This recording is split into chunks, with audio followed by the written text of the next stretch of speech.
हम लोग के छोट भाई राइटर व सिंगर राकेश रंगीला। और आज ये लाइव में कुछ गा के वो लोग के सुनाओ तनी।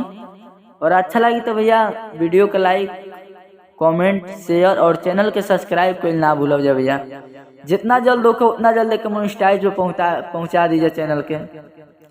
तो आए जा, औरत के पति प्रदेश से आवत अपना पति से डिमांड करती है फोन पर, कैसे कहती है औरत?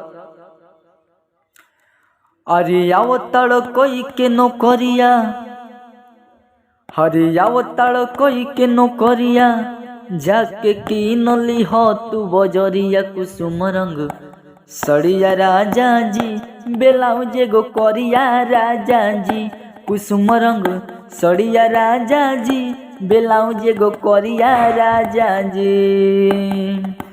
भैया भाव से कहती है औरत और ओकरा अंदर बहुत ही रुतबा बा ये भैया। और उ चाह लगा के अपना राजा जी से वीडियो कॉल पर कहती है, कैसे कहती है?